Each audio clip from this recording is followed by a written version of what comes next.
From the CISO series, it's Cybersecurity Headlines. Ransomware group adds lawyer button to its app. Have you ever heard of Microsoft Direct Send? Well, the bad guys have, and maybe it's time to copyright your face. These are some of the stories that my colleagues and I have selected from this past week's cybersecurity headlines, and now we're looking forward to some insight, some opinion, and some expertise from our semi-annual guest, Bill Harmer, Information Security Advisor at Craft Ventures, coming back for your third appearance. Of course, for that, we have to give you the 3-timer Gold Star Award, the most prestigious award aside from the 4, 5, and 6-timer awards, but it's right up there. It's one of the top 10 awards that we can give here on the Week Interview Show. So, Bill, aside from the honor of receiving the 3 stars, how was your week in cybersecurity? Week's been good. It's been super busy this week. Met with probably about almost a dozen startups. So it's been a busier start to the summer than I thought it would have been. That to me sounds good. I can't wait to get some of that startup energy on the show here, that enthusiasm that, Bill, I know you bring each and every time you are on the show. Also enthusiastically, I have to thank our sponsor for today, ThreatLocker, Zero Trust Endpoint Protection Platform. Speaking of enthusiasm, what I love to see, what gives me energy each and every time, are the people in our chat room. I already see TJ Williams and CCL getting in there, having a good time, getting ready to make some insightful comments or some snarky comments. They do occasionally happen. If you want to join their fine ranks, you can go to the events page at CISOseries.com, look for the Week in Review image and click on that, or just subscribe to us on YouTube. We are there almost every Friday, unless there's a holiday, at 3:30 p.m. Eastern, which is the time just about right now. So please come on, join us, have some fun. If you can't join us live, send us an email, feedback@CISOseries.com, with your comments on the news of the week or about just feedback for the show. We'd love to share some of those on the show. We're going to jump into the news here. Just a quick reminder that all of Bill's opinions are, in fact, his own, not necessarily those of an employer, of friends, of family, past and present. It's just straight Bill. So just be cool with that, and we'll have a good time. We've got 20 minutes, so let's jump in. First up here, Qilin adds call lawyer feature to pressure for larger ransoms. In the face of increasing resistance and non-cooperation from ransomware victims generally, the Qilin Ransomware as a Service group is now offering the novel feature of legal counsel for its affiliates to help them put more pressure on victims to pay up. According to Israeli cybersecurity company CyberReason, this new feature takes the form of a call lawyer button on the affiliate panel. This feature allows an affiliate. You can't. This is just those darn threat actors in those darn threat actor news. This feature allows an affiliate ransomware group to bring a lawyer into negotiations with its victims. Lawyer taking advantage of the fact that many companies wish to avoid legal proceedings and will therefore potentially, at least, comply more readily. So, Bill, no question that even in legitimate business dealings, the prospect of lawyering up generally means a lot of expense. It's easy to see how the mere threat of including them in a ransomware negotiation might make a victim think twice. This goes well beyond something like physical cybersecurity. I'm curious, what advice would you give CISOs on this topic when they have to go talk to their C-suite colleagues? Hey, the threat actors are threatening to call lawyers. I honestly had to read this one twice because I kept thinking, how did the threat actors get my lawyer's number? Because I'm going to hide it from my lawyer maybe, but they're bringing in their own lawyer. Honestly, I think if it happens as a CISO, welcome it and see who shows up. That is. I'm wondering from the perspective of professional ransomware negotiators, right? That's not uncommon to bring those in. Yeah. I would love to see what their experience with this is. Is this an empty threat? Is this, we have a chat bot that is trained on, on law and AI stuff like that, so it can passably, go off. Is this just a a lawyer that has a very loose ethics policy? I would be fascinated to learn, to dig into this, because it would be the new form of ambulance chaser. It would make ambulance chasers look moral and ethical. I love the idea of ransomware as a service, commercials, have you breached an organization? Call now. So this is one of those things that where you look at it and you just I kind of applaud the creative ideas that are coming out of this space. Like it keeps it interesting, I guess. We are seeing so many ways of it's just like, where can we cause pain? Where is there like an organizational pain point that we can tip the ledger into not worth it to not pay? Right. Bring in HR. Yeah, bring in HR, bring in like more legal, like just any kind of way you can tip that just a little bit probably pays fairly big dividends, especially if it's a dubious lawyer in quotes. We're seeing some love and some incredulity in our chat from this. TJ Williams, I thought it was a joke. TJ, we had to read it twice too. It's quite exceptional. Next up here, Iranian-backed spearphishing campaign seeks out cybersecurity experts. A new spearphishing campaign has been targeting Israel-based journalists, cybersecurity experts, and computer science academics. This involves emails and WhatsApp messages from people posing as assistants to technology executives or researchers seeking to coax the target into joining a meeting. The topic of the meeting is the need for assistance on an AI-based threat detection system to counter a surge in cyber attacks targeting Israel. The messages point to a fake Gmail login page or Google Meet invitation. So, Bill, I mean, we're not talking about a new technique here. We've reported on similar ones before. Even just this week, we had, fake Zoom calls requiring ClickFix type repairs to microphone audio. Now, of course, though, there's this interesting element of the urgency of war, a call to action for experts to come to the table, add their skills to a very, real conflict here. It's easy for people to be caught like this. And I have to think, as the stakes get higher, how do you put in the speed bumps you need for critical thinking when there's that type of urgency? This is a tough one because, in times of war and times of crisis, that's the time to attack. And they're looking for the distracted mind. They're looking for somebody who's more, and rightfully so, more concerned with the safety of their family than maybe what's happening today. And it's the time where you also have to turn around and dig in for the diligence. This is where policy, like not systems, not tools, but policy and procedure are so critical, because if you can fall back to that and simply follow the policy and it becomes natural to you, you're less likely to fall for something like this. Yeah, I would have to think having that organizational buy-in, right? So that it's not cybersecurity being the bad guy, right? And doing this, like, this is top down, you have authority to say, hey, take the time to do this. Don't just immediately click, or know that that's the risk that your organization is willing to take. And like you said, base your policy around the risk that you're willing to take on in this situation. Exactly. Yeah. All right. Next up here, NHS confirms patient death linked to ransomware attack. The June 2024 cyber attacks on London hospitals calls more than just a data breach. Britain's National Health Service now says a patient's death was directly linked to the incident. NHS explains the attack impacted the amount of time it took hospitals to perform critical blood tests. The resulting delays were identified as one of the contributing factors in the patient's death. The hackers also compromised data belonging to over 900,000 patients, including sensitive medical details that still haven't been fully disclosed. So this, too, unfortunately, not a news story, a new type of story. In fact, it's the fourth separate story we presented on our daily cybersecurity headline show since we started in 2020. Shout out to our producer, Steve, for doing the homework, finding all of those stories. But the question is, who is most affected by learning that people are dying from ransomware, and what benefits or dangers would such, I guess, reporting present?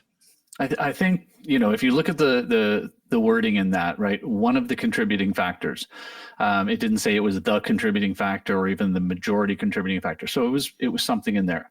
I think this is a hyperbolic approach to trying to get perhaps more funding for NHS, get the service, the systems upgraded, and manage it through. Could be going that direction. But also, if you look at it, 900,000 patient data, data of 900,000 patients affected, and this was contributing in one death. And one is always too many.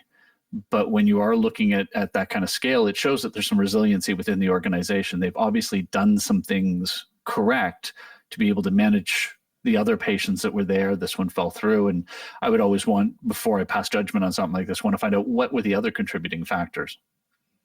Yeah, this could be part of a wide-ranging, in any kind of tragedy like this. And yeah, we were talking before the show that while yes, still headlines still grab our attention in a world where we're completely numb to millions of people losing data in data breaches, ransomware impacting, thousands of, multiple municipalities at once and stuff like that, that this can still raise eyebrows, that this is not completely commonplace. To your point, is actually a testament to the resiliency that we're seeing. Maybe not strictly speaking from a cybersecurity perspective, just because of the sheer challenges for healthcare organizations, for all organizations, but particularly with healthcare. But yeah, just the terms of, hey, we have policy in place that we can go pen and paper if we need to. We have fallbacks that we need to. Yes, we may have to put out non-critical services for a while. We've certainly seen that with a number of providers having to do that for a while, internationally. But yeah, the fact that there are those backups in place makes these headlines still exceptional. And I think that is notable. Yeah. And I hope that the death part never becomes normal to us.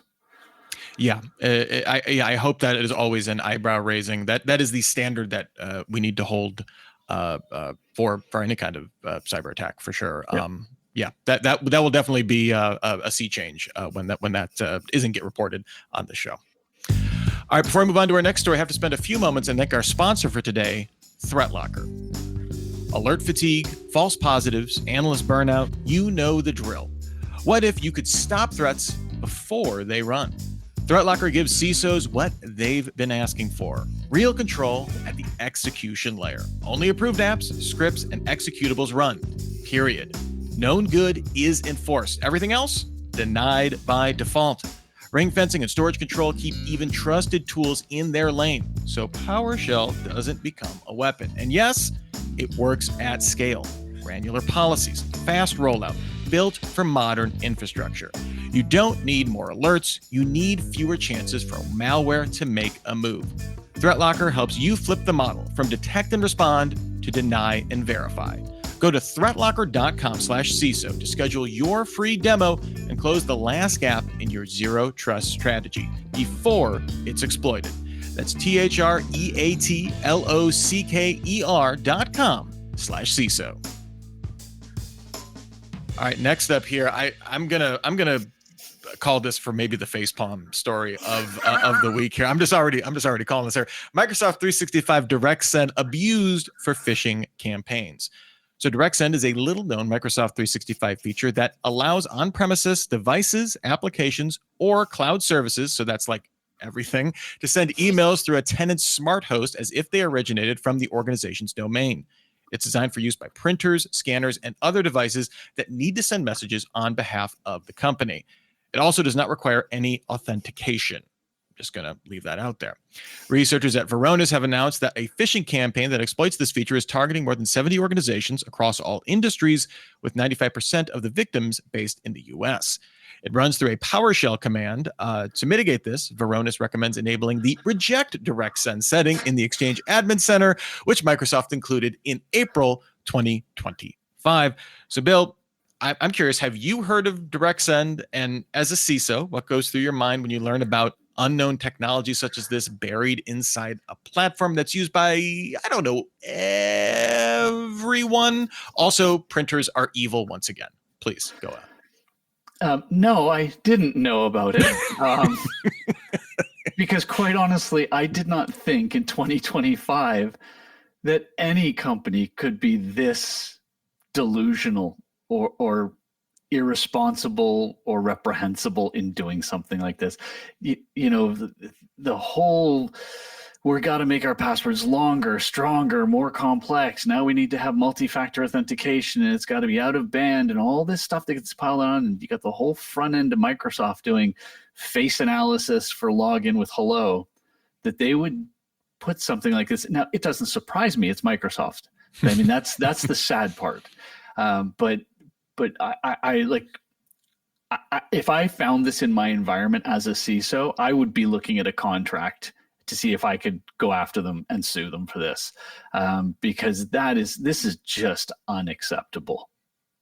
Yeah, this almost sounds like this is the kind of thing where it's like, oh, this was in Excel, but it was we left it in as a legacy feature, but you have to enable it and stuff like that. But not just, hey, it's on by default. You have to turn off the reject this insecure feature. Yes. As if it's some sort of horrible negative to turn this off. Yep. Yeah. It's honestly, yeah, we can vote facepalm right now because there's just nothing I have seen this week that is this egregious. Yeah, TJ Williams. An easy fix now that we have that setting since April, but still, yes, TJ, but still, indeed. All right, moving on to our next story. Judge warns of constant attacks on Pacer system. The public access to court electronic records, or PACER platform, allows judges and lawyers to file court documents electronically. However, monetization is desperately needed to fend off constant attacks from increasingly sophisticated hackers.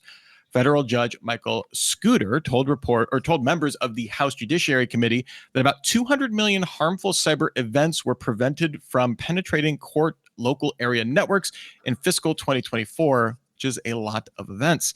Documents at risk included sealed indictments, names of cooperating witnesses, and arrest and search warrants. He added that external experts and members of his committee have concluded that PACER is unsustainable due to cyber risk and must be replaced with a more modern system in the coming years due to its increasing vulnerability to hacks. I worked in a law firm right out of college for a couple of years, nothing fancy, but just so if you're not familiar with it, PACER is the backbone of like the entire legal system. It's any court document. If you want to see what happened in court, if you want any access to documents, it is like one of the most primary things. Also generates a lot of money because they charge per page. But Bill, this story combines the best of the prepare before you need it theme, as well as the neglected critical infrastructure theme that often populates the show. Given the current trend for cutting back on agencies and public departments of all kinds, do you feel that PACER will become another sitting duck for APTs or even opportunistic breaches? Oh, 100%. It's absolutely going to be, because if you can get in there and compromise anything that could be used in an evidentiary proceeding, if you can disrupt the court system, and our court systems are massively overloaded. Like we just, the term sue is like it's a daily use term in the news today. So, tech debt has always been our problem. But when you're dealing with a public service infrastructure that doesn't have a profit loss, doesn't have, its budget is at the whim of whoever's in charge, and they start cutting back, this bodes horribly for what may happen and what probably will happen, because government is always incredibly slow in getting things done anyways. So even if they were to decide today to start upgrading it, this is a multi-billion-dollar, decade-long upgrade, and what they upgrade to will be already out of date. Yeah, and just again, this is not just viewing, it's filing. It's like there's some like a breach of PACER. I cannot tell you like just the inefficiency, just an availability of PACER would have major financial impacts on law firms. Like I can't, like it's literally the tab you always have open when you work at a law firm. CCL, yeah, sometimes easier to start from scratch. I mean, you want to talk about, something that would, I 100% agree with you, but also the practicalities of that are so, again, it just runs so deep. It is kind of a Gordian knot for so much of this, which threat actors seem more than happy to sever for their own benefit, I guess. So there we go. Our last story here today, Denmark proposes personal copyright to combat deepfake exploitation. The Danish government is planning on going to battle against the unauthorized use of AI-generated deepfakes by changing copyright law to ensure that everybody has the right to their own body, facial features, and voice. This is believed to be the first law of its kind in Europe. The Danish culture minister, Jacob Engelschmidt, his name is my name too, said he hoped the bill before Parliament would send an unequivocal message that everybody had the right to the way they looked and sounded, including my own terrible singing there. So, Bill, such a move has a definite Blade Runner vibe to it, but copyright law overall has become a complex issue, maybe even a lost cause, depending on which stakeholder you're talking to. All sorts of intellectual property is increasingly easy to distribute and copy. Don't copy that floppy, perhaps the most notable example of that. This is also subject to the whims of each country's own legal system. But at the same time, we've seen things like GDPR seem to have retained some bite and influence kind of global policy to a certain extent. I'm curious, what are your thoughts on this? My first question is, what happens with twins? and triplets, right? Like, yeah. Oh my gosh. it's Yeah, suddenly, go right to it. Yeah. yeah. And it's interesting. I kind of thought it seemed goofy when I first read it, and then I started trying to think about it and thought that there were places in there. And actually, CCL just threw up the one that said, "What if I open source my face?" You can then start. Well, it's selling your likeness, and Copy left your face. Yeah. Yeah, exactly. So I think it's an interesting step into what we may need to do in the future. Because you've heard me over the years talk about identity and how we sort of tie the meat sack to the digital identity, and part of that is going to be biometrics, right? It's going to be maybe DNA, maybe facial, all of it combined, whatever it is. So I'm gonna follow this one. I want to see where it goes. I'd like to see some of the arguments that come out for and against. Yeah, it's one of those things where I completely understand, like, they're using copyright like as a model for this, but I also think that is by trying to make it relatable. I would rather just have a complete net new. Like, this is notable enough that I don't need my face to be a book or right. a movie. So more like this is a human law, the individual human law.